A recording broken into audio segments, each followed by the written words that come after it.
Hello guys, welcome to the new episode of my channel. আমি সঞ্জীব তোমাদের সাথে।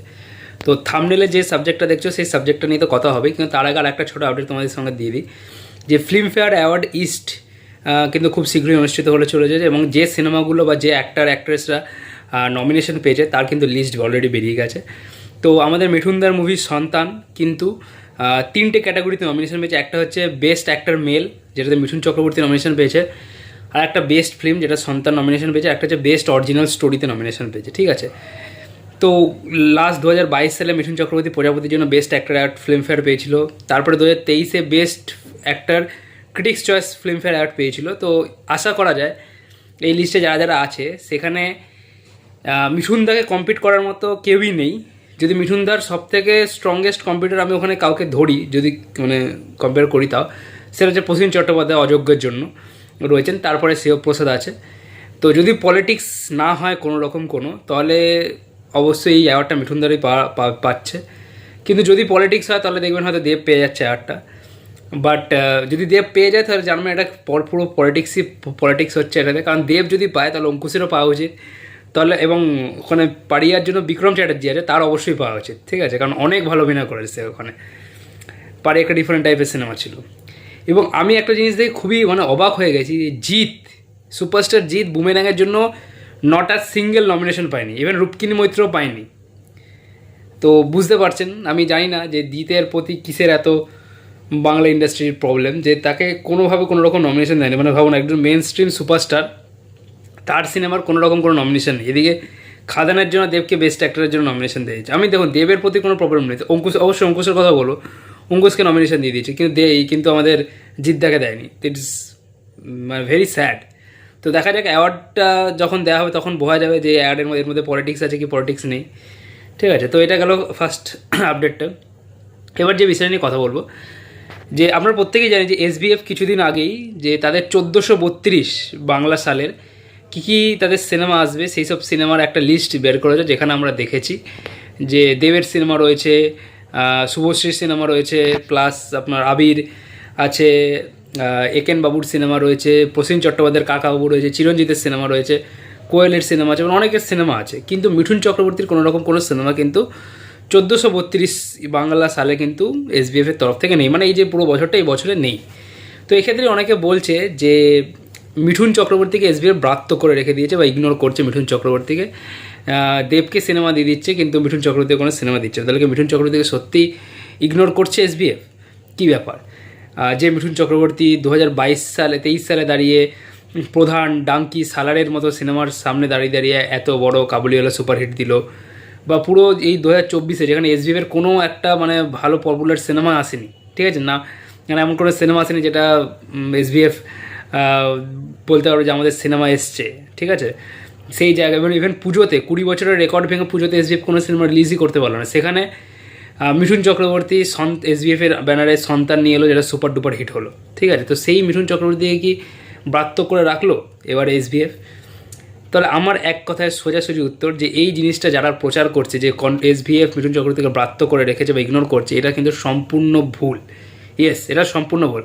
আমি বিভিন্ন সময় এসবিএফের বিভিন্ন কথা বলেছি যে তারা নিজেদের সিনেমা ঠিকঠাক করে প্রমোশন করে না, সন্তানের ক্ষেত্রেও কোনো রকম কোনো প্রমোশন হয়নি, মিঠুন চক্রবর্তী একটা ফিগার থাকা সত্ত্বেও তাকে নিয়ে কোনো প্রমোশন হয় না। বাট এক্ষেত্রে কিন্তু আমি এই যারা এই জিনিসটা ছড়াচ্ছে, এই খবরটা, ভুয়ো খবরটা যে এসবিএফ মিঠুন চক্রবর্তীকে ব্রাত্য করে রেখেছে, সেটার সঙ্গে কিন্তু আমি একেবারেই সহমত হতে পারছি না। কারণ দেখুন, মিঠুন চক্রবর্তী এমন একটা ফিগার, ঠিক আছে, এমন একটা পার্সোনা যে প্রোডাকশন হাউস তাকে হায়ার করার মতো ক্যাপাবিলিটি আছে, এবং যে স্ক্রিপ্টে মিঠুন চক্রবর্তীর সম্মতি আছে, এমন বাংলায় সে দেব হোক, জিৎ হোক, বেঙ্গল টকিজ হোক, উইন্ডোজ হোক, এসবিএফ হোক, সুরিন্দর হোক, এমন কোনো প্রোডাকশন হাউস নেই যে তারা বলবে যে না, মিঠুন চক্রবর্তীকে আমি নেব না। ঠিক আছে, মিঠুন চক্রবর্তী আর 74 ইয়ার্সে ওল্ডে এসেও কিন্তু গ্যারেন্টেড হিটের গ্যারেন্টি, শিওর শট রিটার্ন। আজকে যে তার লাস্ট 4টে সিনেমার মধ্যে শাস্ত্রী সবথেকে কম চলেছে, কিন্তু সেটাও কিন্তু প্রডিউসারকে শিওর শট রিটার্ন দিয়েছে। ঠিক আছে, বক্স অফিসে আনসাকসেসফুল হলেও শিওর শট রিটার্ন দিয়েছে বাংলা সিনেমা দাঁড়িয়ে। তো এটা মিঠুন চক্রবর্তী বলেই সম্ভব এখনও 74 ইয়ার। তো বাংলায় এমন কোনো প্রোডাকশন হাউস নেই যার এই দুঃসাহস আছে যে মিঠুন চক্রবর্তীকে না নিয়ে কাজ করবো। ঠিক আছে, কিন্তু এসবিএফের সঙ্গে কেন 1432-এ কাজ করছে না তার একটা কারণ দেখুন। মিঠুন চক্রবর্তী এই বছরের প্রথম 2 মাস মানে জানুয়ারি ফেব্রুয়ারি কিন্তু দিল্লি ফাইলসের শ্যুটিং করেছে এবং দিল্লি ফাইলসের শ্যুটিং কমপ্লিট হয়ে গেছে, ঠিক আছে। মার্চ থেকে তিনি ফৌজির ফার্স্ট শিডিউলের শ্যুটিং করছেন, মানে মিঠুন চক্রবর্তীর যে শ্যুট তার ফার্স্ট শিডিউলে শ্যুট করছেন এবং মার্চ এপ্রিল জুড়ে কিন্তু তার এই শ্যুট হবে, ঠিক আছে। তারপরে গিয়ে আপনার মাঝখানে তিনি আবার ভোট নয় মানে একটু রাজনৈতিক প্রচার টচারেরও কাজ, কিন্তু রাজনৈতিক কাজ করেন, তখন তিনি আবার সিনেমা করেন না। তো জুন জুলাই মাসটা এইভাবে যাবে। আগস্ট মাস থেকে কিন্তু মিঠুন দা আবার চলে যাচ্ছেন যে প্রতীক্ষা বলছে প্রজাপতি 2, যেটা দেবের সঙ্গে তার সিনেমা আসবে, বেঙ্গল টকের সিনেমা, যেটা ক্রিসমাসে রিলিজ করবে, ঠিক আছে, সেই সিনেমাটার শ্যুটিং। তারপর আবার আগস্ট মাসেই আপনার রিলিজ করছে দিল্লি ফাইলস, তার প্রমোশন ইত্যাদি আছে। তো এইভাবে পুরো আবার ক্রিসমাসে গিয়ে যখন ক্রিসমাসে আপনার এই সিনেমাটা যখন আসবে, এই প্রজাপতি যখন আসবে, তখন নিশ্চয়ই এসবিএফ মিঠুনদারি অন্য কোনো সিনেমা নিয়ে আসতে পারবে না, আর এটা সম্ভব নয়, ঠিক আছে। এবং তারপরে গিয়ে আবার 2026-এর মে না জুন মাসে আবার ভোট। তো 2026-এর প্রথম দিকটা পুরো মিঠুনদা প্রচারের কাজে ব্যস্ত থাকবে। তো শিডিউল কোথায়, কোন শিডিউলে কাজ করাবে মিঠুনদাকে? একটা বাংলা সিনেমা যেরকমই হোক, সেটা ফ্যামিলি ড্রামা হলেও শ্যুটিং করতে মিনিমাম 1.5 থেকে 2 মাস লাগেই, ঠিক আছে। তো সেই শিডিউলটাই তো নেই, কোন শিডিউলে করবেন? অলরেডি মিঠুনদার এই বছর 3টে সিনেমা রিলিজ, মানে একটা রিলিজ করে গেছে এবং 3টে পাইপলাইনে রয়েছে, ঠিক আছে। এবং আরও কতগুলো সিনেমা শোনা যাচ্ছে যেগুলো পাইপলাইনে তার আছে, যেটা হচ্ছে ওই মানস মুকুল দাসের একটা সিনেমা, দীনেশ গুপ্তর বায়োপিক, ওইটা আছে। আর একটা বাংলাদেশি কোভেঞ্চার্সে কোনো একটা সিনেমা হতে পারে, ওটারও কথা চলছে, এবং কিছু হিন্দি সিনেমা অবশ্যই তার সাইন করা আছে। তো এতগুলো সিনেমার শিডিউলের মধ্যে মিঠুন চক্রবর্তী কোন শিডিউল, আপনি বলুন যে ফাঁকা কোন শিডিউল আছে যেখানে কাজ করবে? আর এখন তার 74 ইয়ার্স ওল্ড এসে তিনি তো আর নিশ্চয়ই ওই 37 বছর 40 বছরের মতো কাজ করতে পারবে না যে দিনে 4-4টে শিফটে, সেটা তো সম্ভব না। এখন একটাই শিফটে কাজ করেন এবং যখন যে সিনেমা করেন সেই সিনেমার পুরো শ্যুটিং কমপ্লিট, নিজের পার্টের পুরো শ্যুটিং কমপ্লিট করে তিনি অন্য সিনেমার কাছে যান, ঠিক আছে। তো এইটা একদমই ভুয়ো খবর যে এসবিএফ ব্রাত্য করে রেখেছে। মেন কথা হচ্ছে মিঠুন চক্রবর্তী এই বছরে 1432 যে বাংলার সাল, মানে 2026-এ ভোটের আগে পর্যন্ত মিঠুন চক্রবর্তীর কোনো ডেটই খালি নেই।